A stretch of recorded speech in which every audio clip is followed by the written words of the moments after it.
Good morning, guys. Good morning. Good morning, guys. Good morning. Hi, welcome.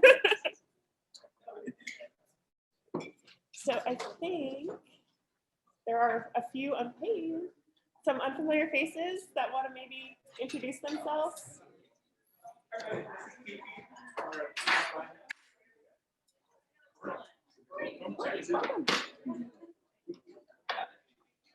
Hi, Bob. Welcome back. Thank you. Mazo?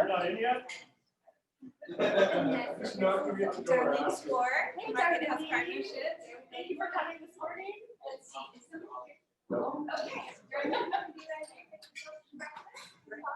She's going to be our speaker.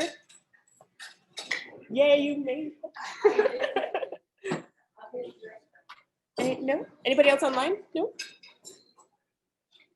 Nope. And we all know Lazo? Yay!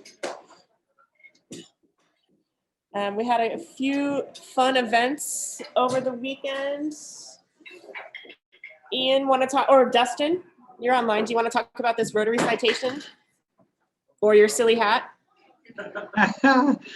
Yeah, can y'all hear me? I'm turning you up. Go for it. Give me the thumbs up if you can hear me now. Oh, no? Oh. Oh. Yes. No? Okay. Shout. Okay, I'll shout it out. So this was Foundation. So the top picture, I wasn't a part of, but it's the Alzheimer's Walk, which is huge for Rotary and Melinda and Rachel, and looks like they had a successful turnout. The bottom picture is me and Salvador. Salvador Rico was the Rotarian of the Year last year, if y'all weren't at the conference. A good friend of mine, and also that's at the Foundation Dinner South. So we have the Foundation Dinner North this Saturday at the Sequoia Center. I think it may be a bit too late to register, but if you really want to go, email me or someone else and you can. Really what that is just celebrating our achievements for giving over the 2021-22 year. And our club was mentioned a lot. Salvador did a lot of contributions, and that's not what I typically wear. That's we were. It was the dinner was themed as Oktoberfest, so we dressed up in our best Oktoberfest gear and celebrated. So that's it. And then the 2021-2002 Rotary Citation Award, we were one of a few clubs that got it in the district. So giant round of applause for Ian and the rest of the club for achieving everything that it took to get the presidential citation from our international president, Shaker Mehta. We are an absolutely outstanding club. If you don't know it, show up to an awards thing. That's it. Okay, thank you. So if you didn't hear it, which you probably didn't, thank you, Dustin. We were one of two clubs in the district to get this citation for the money we donate. And please, Terry, tell me exactly. We are the second club. People need to come to the foundation dinner tonight. Okay. Tomorrow night, and we'll know. And then next week I'll have some things to show us. Okay, please. I'm sorry. Okay. And then their theme was Oktoberfest, hence Dustin in the hat. Last weekend, a number of our members participated in the Walk to End Alzheimer's. And yeah, that's what those pictures are. What's the citation? That was the Secondist Giving Club, and this is what happened. And it doesn't say anything about it. I know it doesn't. It gives no details, but we got one. We're cool. Yeah.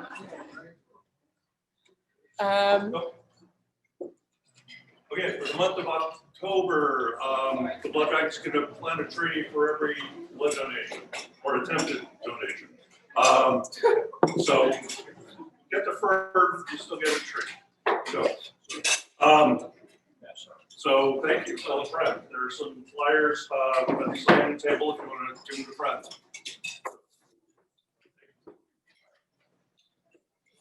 Tomorrow, no, Sunday, 2 p.m.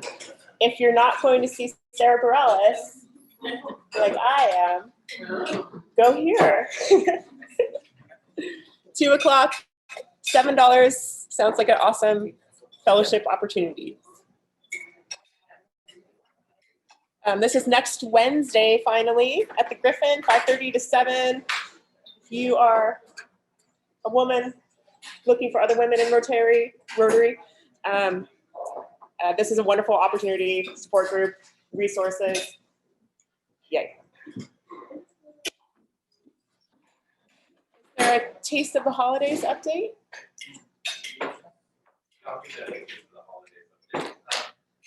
Let's see, I think we're through here. Tables are tight. Everything's kind of going behind the scenes. We need to check in with ticket sales and how that's going. If you guys haven't sold your tickets, now's a great time. Get people involved and let's get them there.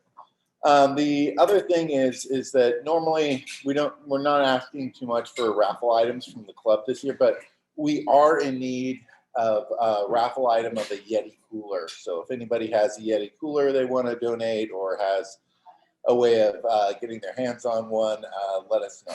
That would be great. Let's see, what else is there? I am forgetting. Oh, Sign Up Genius. We're going to be sending the Sign Up Genius again. Please peruse it and see if there's just something that you want to do or can help out. It is a all hands on deck, meaning everybody should help out for Taste of the Holidays. So that's it. That's a quick update. Oh, meeting is going to be this Thursday coming up. So at 6 o'clock here at the class. There's no fellowship that month. We're dark the next week. There's absolutely no reason to not participate all the way through November.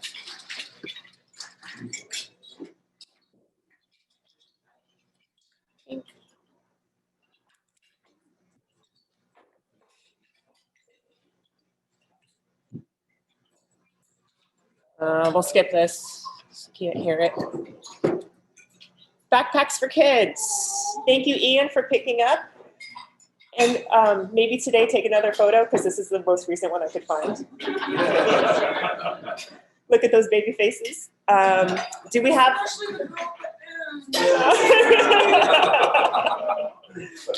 Do we have enough people delivering?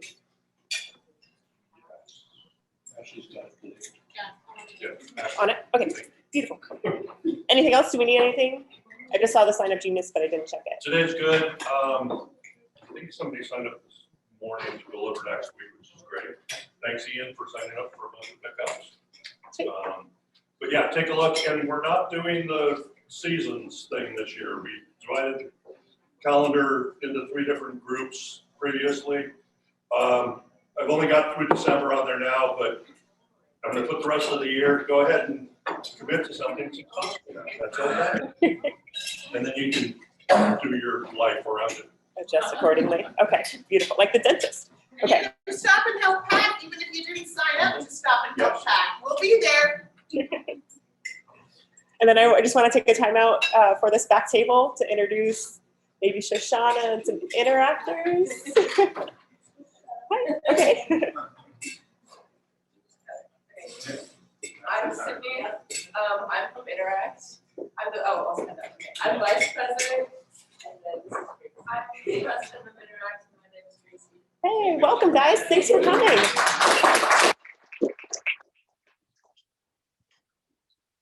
are you? I'm Shoshana. I'm excited to have tonight Arcata around Arcata, and there's a lot of places open. This building will be a little more lively than usual. Tonight, we're staying open, and there's some music that hopefully will be fun happening out there. Caribbean Jazz out there, announcement of the new executive director of Main Street out there on Sunday. I know that we're excited to be trick-or-treat for our trunk or treat for Halloween. Do you have enough trunks? No, we don't have enough trunks. We need more trunks. We need to have pop-up that we use. They don't want to use their trunks. They just want to decorate a pop-up. It's just additional trick-or-treating. A Monday afternoon, open business times. So we take a little pressure off some things we having to provide so much business and also inviting the community to come jump in. So, What time to what time? 3 to 6 on Halloween. Okay. And, yeah, and good promotion. Something to do. Fame, this is one. Vanessa, can I make it? Yes, please. So, since we have Gracie and Interact, there are also two of my leadership students. And next Friday is Arcata High School coming to play football over at our home field now. It's here in Middle High. So we'll be at Middle next Friday night. The parade starts, I believe, around 12:30, 1 o'clock. And we did buy a big banner this year. So starting, I think, on Monday, they're going to put up a big banner that connects the Twitter feed and the hotel that was there. Encourage everybody to come out and see the parade and the game, and these kids have been working super hard to make this all happen. The other thing I will just pitch and get in touch with you if this is what you want to do. For the first time ever, the kids are going to have fireworks at their game. McKinleyville usually does, and Arcata has. So if you are at all interested in donating to the Arcata High halftime fireworks, so probably actually be after the national anthem. So let me know, we'll feature your business all over our social media accounts. But next Friday, Arcata High.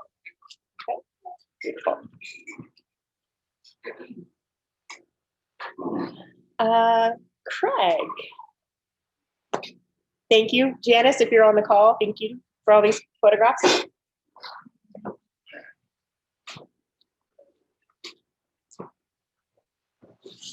Or the computer. Well, this is the spot over here. Well, this is actually a collage of the 13 students that we hosted over the years. Arcata Sunrise has a long history of being involved in youth exchange. We started in 1992. We ran a youth exchange program continuously without break from 1992 until, it must have been 2015, pre-COVID. Just COVID shut the whole thing down because we couldn't travel. So we ran continuously, and there were actually 2 years we had 2 students. And it was partly we're enthusiastic about youth exchange, but partly when the committee went and interviewed at Arcata High, they said, you have to send these students. You have to do it. And so in that year, we hosted 2 students that year, Philip from Germany and Natalie from Chile. So people just have a history of stepping up. I mean, without host families, we don't have the program. But you know, our Vanessa wanted to talk about our involvement. And our involvement started. Harry Johnson came to me in 1998 and said, "You should be president next year. We want you to do it." It's kind of like, okay, you know. So anyway, I decided in for a penny, in for a pound. So I told Janice, I said, "Well, that means we're going to go to the district's assembly in April. We're going to go to the district's conference in May. We're going to go to the international convention in June. And we're going to have an exchange student." She said, "No." And usually once she throws the anchor out, you know, that's it, we're done. But somehow I prevailed. And we got a young man from France, Emilio. And we were untrained pretty much, and he was untrained. His Rotary Club in France, somebody got a wild hair and said, "Let's send us an exchange student." And he was the first exchange student they ever sent. So he was not very well oriented, but he got here, and our district committee, the hardest working committee in District 5130, does a fantastic job orienting host parents, counselors, and students about what their year is. We have a meeting just after the kids arrive. We orient the kids about what you need to know about, you know, surviving a year in Northern California. And the host parents, who want to come can get a great orientation on things you need to know. We have manuals for all this, you know, like the host parent manual, the counselor manual, the student manual, a resource for these kids, so they have some things they can rely on. And they know the rules of the game. I mean, the parents not so much, but the kids know the rules of the game. And they're here as visitors, and they have some fairly strict rules they have to abide by. And if they don't, there's occasions where somebody gets a plane ticket back home. I mean, people are people, you know, and that's kind of how things go. But it hasn't happened in our club. It's happened occasionally. After our first year of the student, both Janice and I advanced to being on the district committee. I was the youth exchange officer for the inbound students for 10 years, which means I did all the paper and I sourced the kids out to the clubs and took all the communications about what was going on, had a lot to do with training at district assemblies and these initial sessions we have with kids and parents. But anyway, the thing about it is you never know what you might learn, from somebody from another country. And it can be a pretty amazing journey. I could give anecdotes on every one of those students that we had, but I'll give you an example of one. We were, right when 9/11 happened, we had Philip from Germany in our house. And the whole thing was very traumatic for everybody in the country and all this was going on. And several days after, he was really disturbed by the patriotism that Americans showed. And so we got to have a good conversation about, why are you so upset about this? He says, oh, in Germany, we almost destroyed the world twice. It turns out the youth in Germany are carrying this huge burden that they can't get rid of, that, our country, so he says, if a bunch of people go this way, a bunch more people go that way. He says, we just don't, there's always a middle. You might hear about fringe groups in Germany, but they never really get any traction because they get overdone by people heading the other direction. They don't come to any, you're not going to see the Germans too much heading in any one direction because of their history. And you learn that about them. And we learned about things about Argentina. We learned things about, another thing is the contact with France. We were going to go to the International Convention in Barcelona. Janice and I took that as kind of an international convention excuse to travel. So when Emilio, who lived in Arles, France, I say Arles, they do that throat thing. But anyway, he found out we were coming. He said, you're coming to my house and I'm hosting you for a week. So we go down to Arles, France, and it's an old town, and they live in the old part of the city. They got a little 3-story apartment that's about 9 feet wide and goes straight up, and the streets are you all feel like you can touch the walls, and you walk the corner and buy your baguettes. And it has another anecdote about Emilio. We're showing him around town, we take him to Carson Manson. Here's an old building, and right in the middle of Arles is the Roman Colosseum.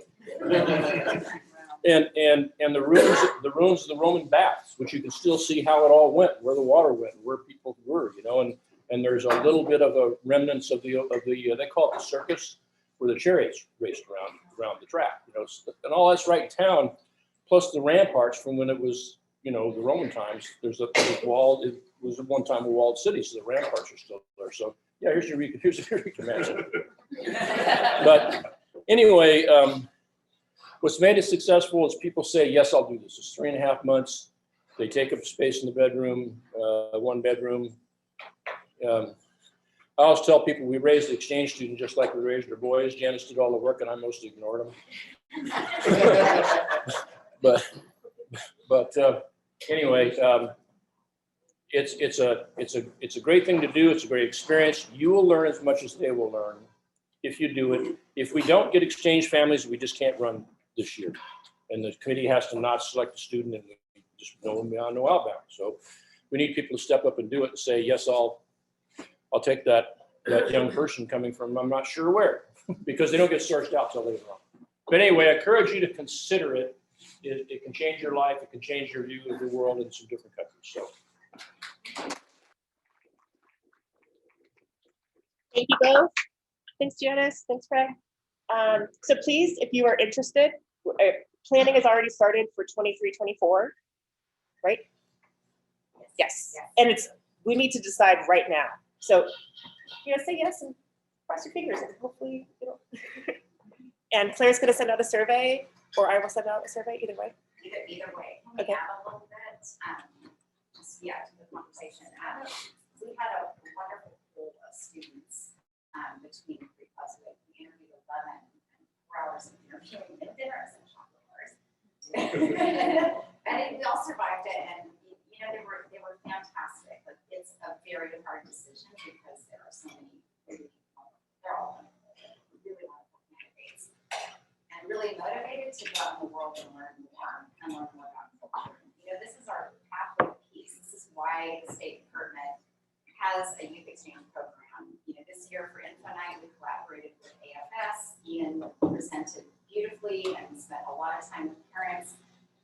the time, so on Wednesday night, Brian and I, Brian and I did the parent interviews, and Ian, Tammy, Kevin, and Ava from the parent Hamburger, and is anyone else there?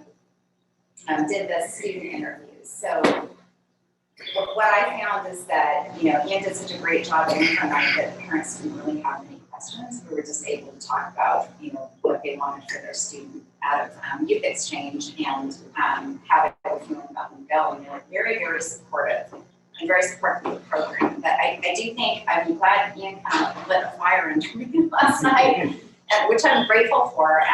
So I'm reaching out to Darcy Robbins and saying, you know, what else can we do to connect with high school students and families? Because I think part of it is that a lot of us aren't in the high school community anymore. You know, my kids are all, you know, 20s and 30s now. So being able to connect with the local high schools, including, you know, some of the charter schools as well, would be very helpful, and just trying to build our network of families to host. It is an amazing experience. We've hosted exchange students. We just had Lonnie, who we hosted 8 years ago from Finland, came back and visited this September for a lovely visit with her. And she had 3 families to come back to, and she wasn't out her first student. So even if you aren't able to host, if you know someone that you might be interested, please just keep asking. You know, ask your friends, ask people who, you know, might have high school students and be interested in having, you know, another young person in the family. But, you know, I asked a friend of mine who's she's pretty much retired. They don't have children in their home, but she's interested very possibly. So I'm working on her. So you'd be surprised at who might be interested, and we would really appreciate any support you can Even single, you know, single person Yes. students in those two. Yes, absolutely. Yeah, and there can be a shared room as long as it's same sex. Correct? Yeah, it's the same gender. Yeah. So anyway, you know, it's a, you know, that's probably all I have to say. Any questions, please reach out to Ian. Ian's gonna chat a little bit too. Actually, I don't have anything to add to that, other than Lazo did choose not to sleep in this morning, which is a big deal. So kind of I know that he has a great connection with his current host family, and I'm looking forward to his next connection. Maybe he has a few words to say about what it means to be hosted.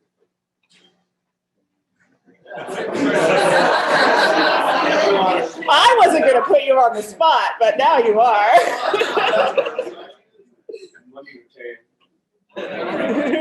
As Ian saying, got a connection with my first host family, and each time Ian brings up my second host family, sometimes I get sad that I'll leave, but they say they'll be welcome anytime. So I'm excited to meet my new host family as well. Cool. Okay, you're off the hook.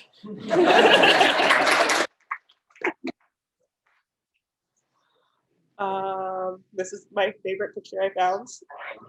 We have Luke is going to give his craft talk.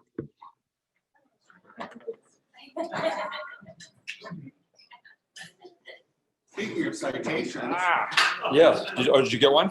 What is your sign? Did you get my email? Yeah. Okay, good. All right. Okay, thank Keep you. talking.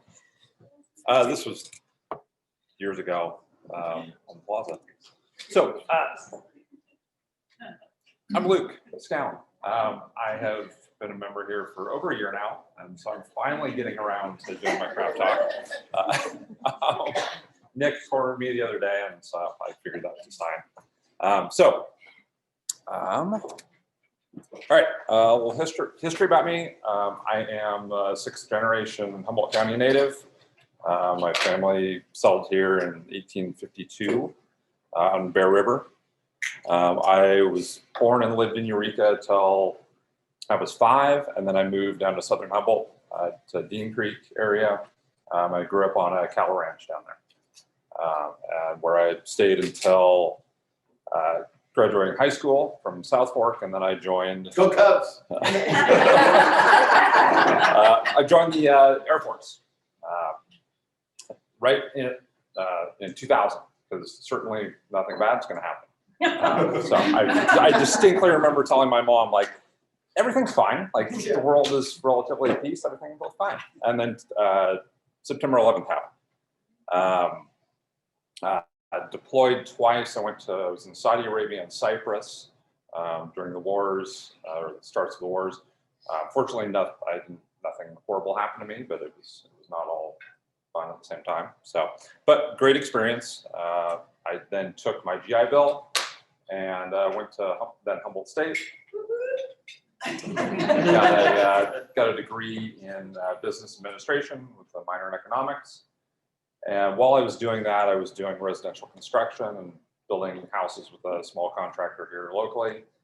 And so I wanted to kind of learn a skill, and I was a police officer in the Air Force, and doing that, I was like, I don't want to be a cop. I had always thought I wanted to be a cop as a kid, and having that experience, it kind of made me reassess my options. And so I went to school with the intent of doing something else. I didn't know what, but something. So I did construction for about 8 years, but I kept coming back to wanting to be a police officer. I would see police officers doing traffic stops on the side of the road, and I was always like, I want to do that. What are they doing? What's going on? I just wanted to be involved. And so finally I said, screw it, I'm going to go put myself through the police academy. At that point, so I did, and got hired on at Arcata. So picture me in the Air Force. So this is me as a kid. The sign there is taking up my head, dressed up, and little strange fact about myself, that is my wife.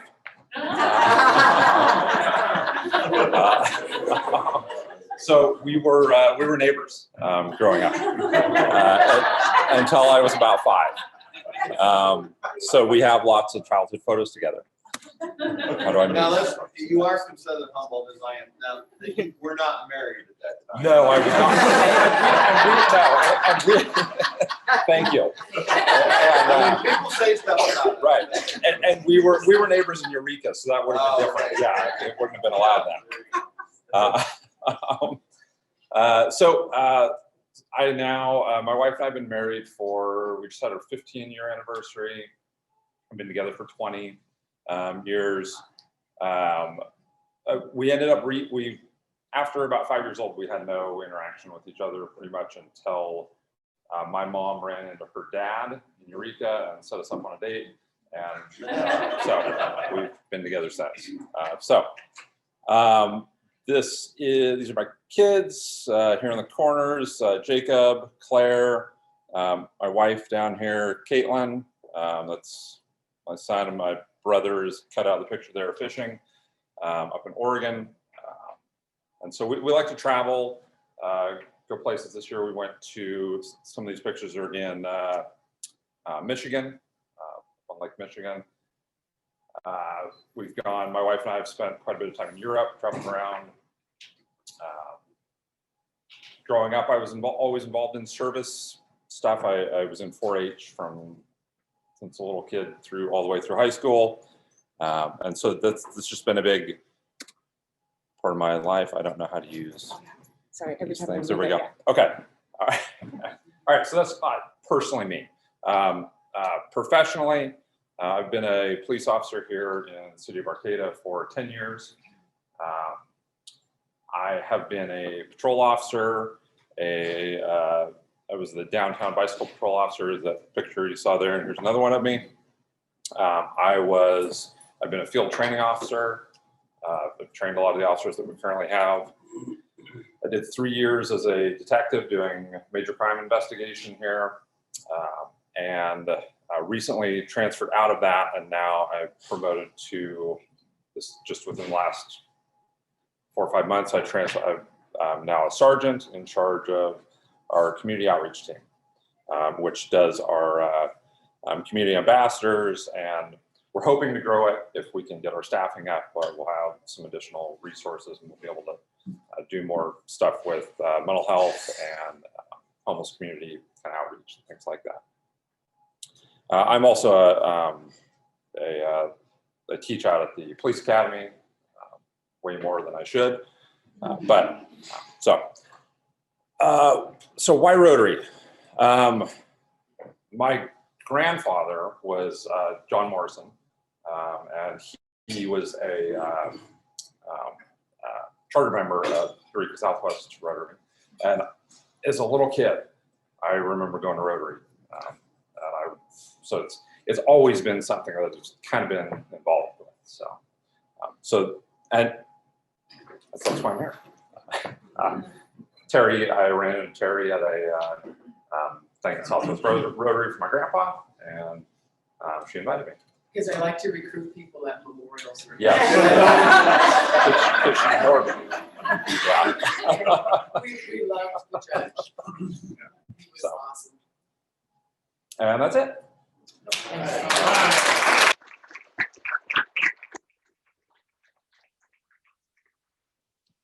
Thank you very much. So he's our newest Blue Badger.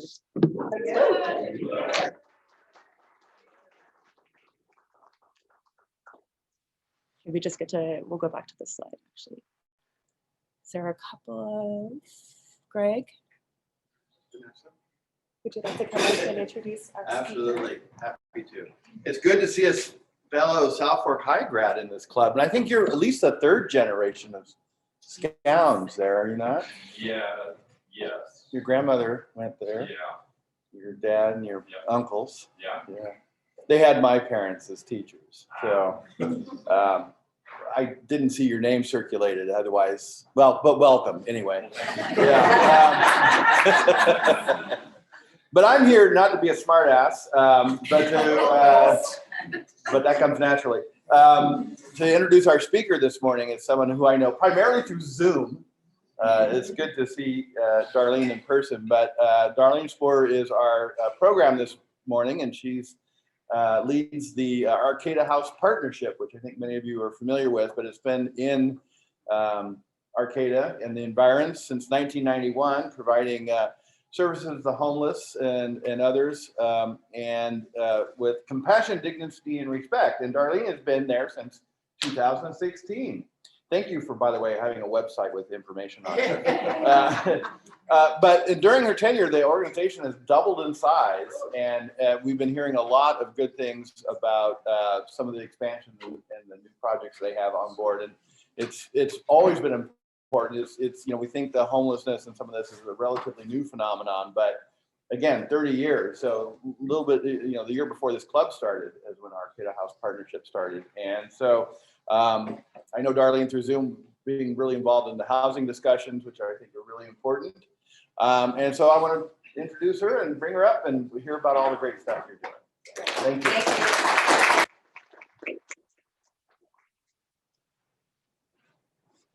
Thank you. I do know most of you, but I want to start by just saying thank you. What you guys do for the community is amazing. And one of our shelters looks so happy and sparkly with blue paint and a yellow door because of the service you guys did and painted one of our shelters. So thank you. We need the support of everyone in our community.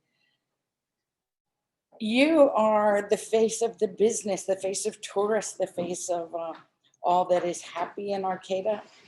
And I represent those people that we don't want to see. And they are still our citizens and still our neighbors and still our family members. And I just really want to thank all of you, first of all, for what you do for the community, but certainly for the people who are in most need. And I want to talk a little about that because I think there are two things that I think are amazing about my job. One is I get to represent the people who are faceless, and the other is I get to brag about the amazing work our staff is doing. So I want to do both of those today.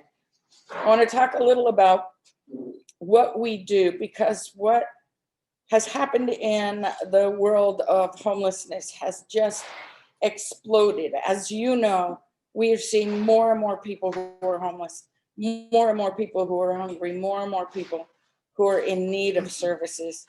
Luke, thanks for your new job. We love you. And what is happening for us in this world is that it feels like every one person we get housed, 3 new people are coming to us who are citizens of our community who are homeless for the first time. Saturday, I get a phone call bright and early in the morning, and I'm not a morning person. Thank you very much. I get it.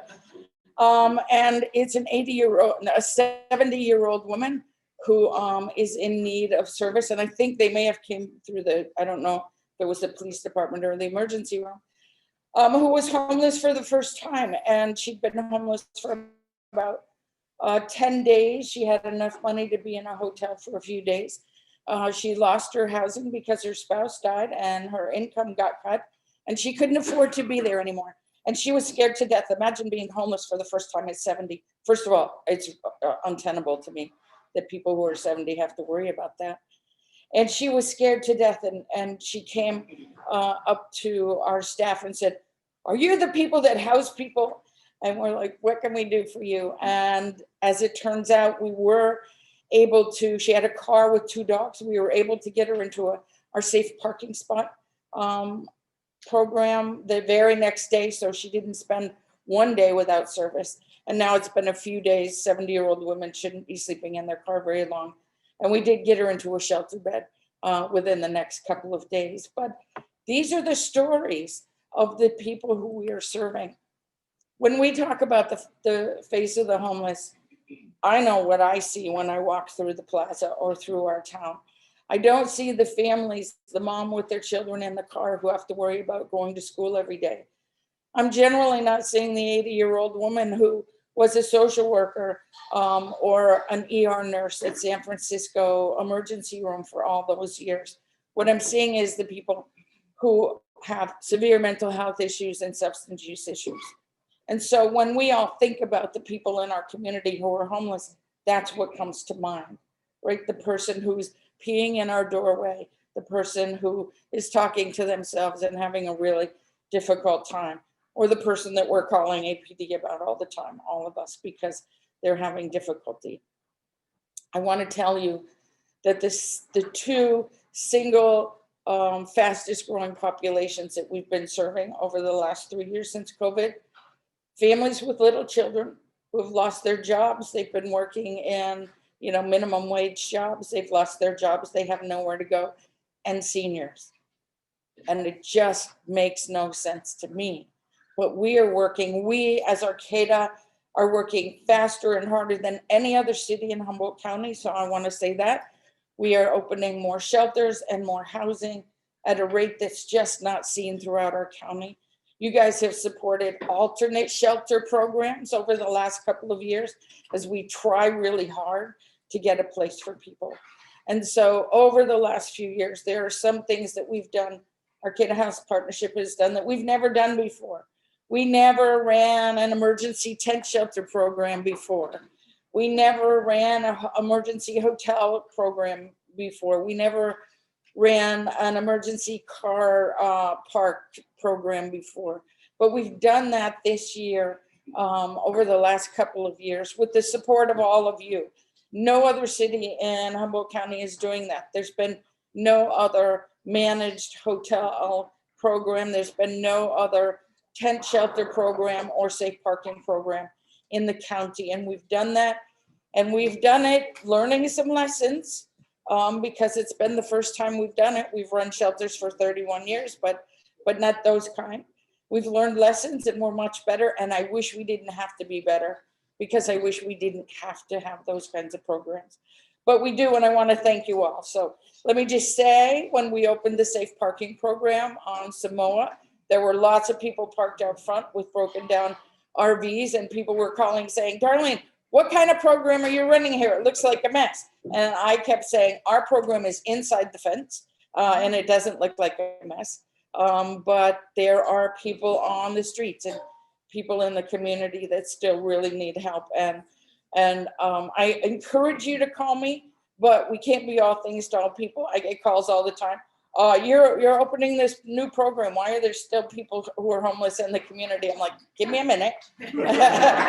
We're trying, we're on our way. So I want to take a minute to really brag about the amazing work that our staff do. And we do this because of your support. In this year, between January and the end of September, we have provided 38,502 meals. 38,000 meals to people who are hungry between January and September. And we're not even a food I mean, we're a little food program. What our food needs have just expanded. We serve 85 people and families each week at our food pantry, Wednesday afternoons, 4 to 6, looking for volunteers, just saying. We support and distribute food at 20 locations throughout our county. And that food is collected through businesses. You have extra food, the store has to move their merchandise. We collect about 3,000 pounds of food a week because of the generosity of the restaurants and stores. And we distribute that to 20 locations that then get distributed to hundreds of people. So thank you, please keep calling, keep sending that. The point in time count, which you know happens every other year, counts people on that day who want to be counted and identified as people who are homeless. And earlier this year, the point in time count said that we have about 340 people in Arcata who are homeless. Well, I can tell you that between January and September, we've served 630 people who are homeless. So the point in time count, we've always thought was about 50% of what we were seeing. And that's really true. If we've seen 631 different people during this time, that means there's a lot more people that we haven't served. Our shelter bed nights, the way we count our shelter bed nights is one person, one night. So for every one person that has a place to be for one night, that's one person who's not sleeping in a doorway one time in this community. That's one person who has a place to pee that day or has warm food. And to date, January to September, we have provided over 7,000 bed nights of shelter. That means 7,000 times you guys, all of us, didn't see one person sleeping on the street for one night. And still, we see hundreds of people, dozens of people, too many people, and it feels overwhelming. And so I know for us, for people who work in this industry, that it does feel overwhelming. And so for the community, when you walk down the street and you're like, oh my gosh, there's so many people. We are so inundated and we are so often overwhelmed by the sheer number of people that we're seeing, all of us, that it's hard sometimes to remember compassion because it just feels too much. And for every one person you're seeing, we anticipate that you're probably not seeing 4 people who are trying not to be seen. Families with little children don't want to be seen because they don't want somebody to call Child Protective Services. We don't think homelessness is a crime. We think if families have little children, we want to help them so that their children have a place to be so the bus knows where to pick them up to go to school, right? So if you're out there, please know we don't call the police because somebody's homeless. We help them. Our shelters are really, I think, what people know most about us. We have 5 shelters and intermittent ones that open as we need to. As you know, we have a larger shelter on Boyd Road that many of you have volunteered at and helped paint a few years ago and done all of those wonderful things. And we serve about 20 people a night there. We have a re-entry shelter program where people coming directly out of jail or prison can go. We don't want to add to the homeless population, so we have that program. It's sponsored by the Department of Probation, and we really appreciate that. We have a women's only DV facility. We opened this recently because we are getting, since COVID, inundated with the number of people, not just women, but mostly women, who have been in such difficult places because people are contained in their houses. They're not going to work. Frustration is higher, all of those things. And so the number of people who are reaching out to us, who are trying to flee domestic violence, is really just exploded. We have the safe parking program over on Samoa, which now looks wonderful. Thank you to the APD for helping us move people along or get people into the program behind the fence who should be being served. And we serve an average of 30 people or families, vehicles there a night. There's porta potties and food and staff and water and a social place, and many of those people go to work every day. They may be people working in your business. They go to work every day. They have a place to shower and do their laundry. And they have a place to be with dignity. And we are really very grateful for that, although that's a short-term program. We started that last April, and the funding is through March.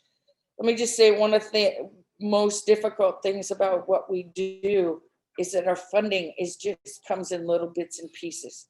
So we have funding for one program for 1 year. And every year we have to try to find ways to continue that funding.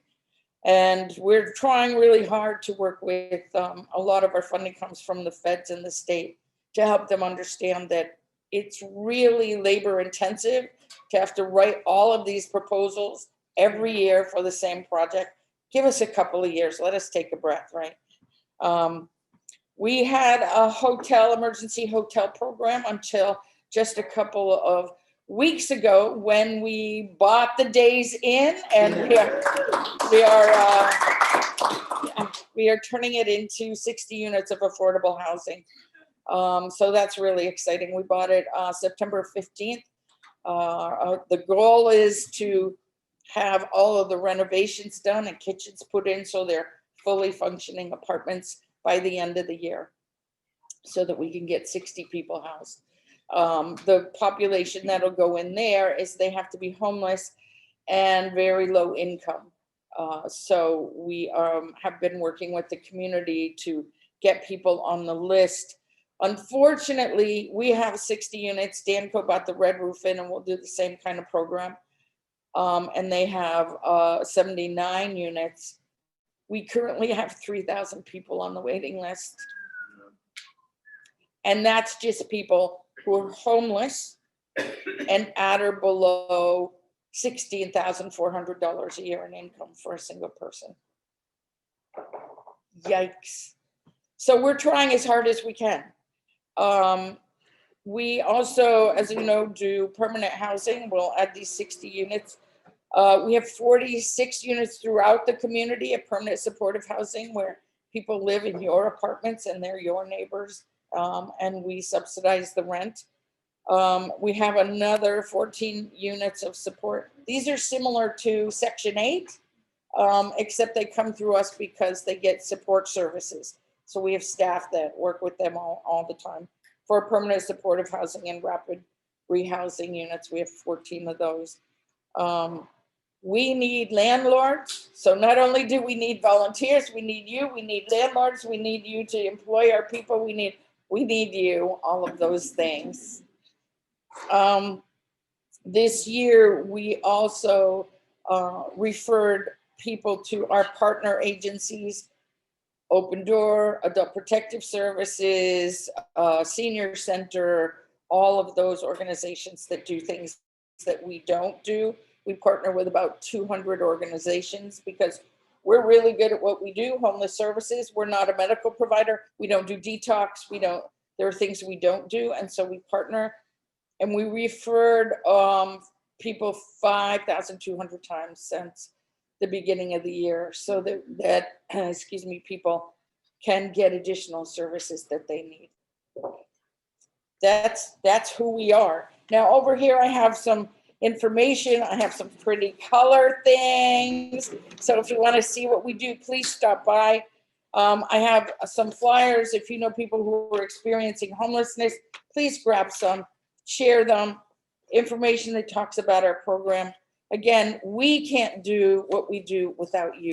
And so I want to thank you all. I want you to understand that we are working as hard as we can. It may be your mother or your sister, it may be your brother or your nephew who is receiving services from us. So remember that the face of the homeless isn't just the person with severe mental health issues or substance use issues. It's really the person who's sitting next to your child in school. And so let's be a little compassionate and a little, generous to Arcata House Partnership, by the way. But we're here to serve the community. We've been here a long time and it's our honor. Thank you.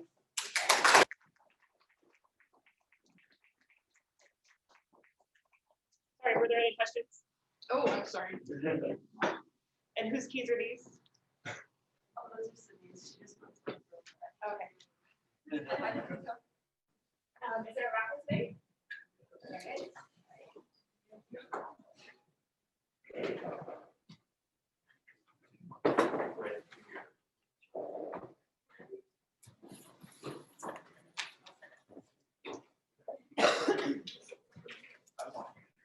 Oh, good. Don't try to take the money. Yeah.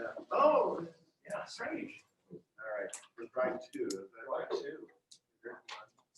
There's two. Number one. One. You know why I asked you? Why? You have glasses. All right. Oh, you know what? These two are right together.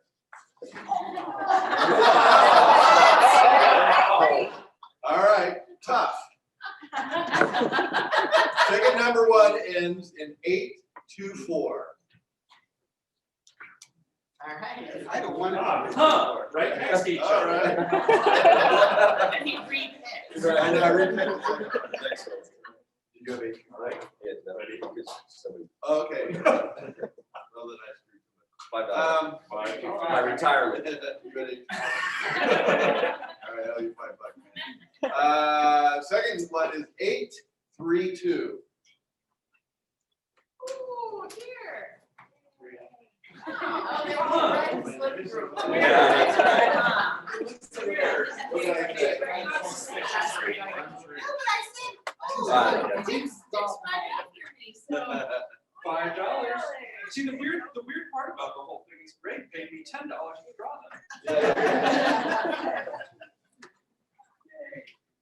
So it was my birthday on Wednesday, so there are cupcakes here. Happy birthday to you. Happy birthday to you. Happy birthday, dear Vanessa.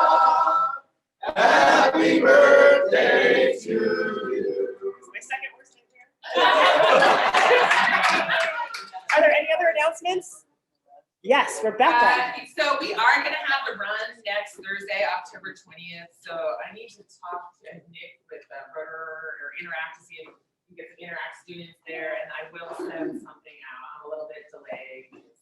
We'll talk to AJ about a site of genius. I can do it too. I don't need to make him do it. You just copy and paste from the roster and then you put it out. I don't know if for AJ to do everything. And maybe it'll be exciting. It'll be a sign of genius not from AJ. Oh. And it'll be for the race next Thursday.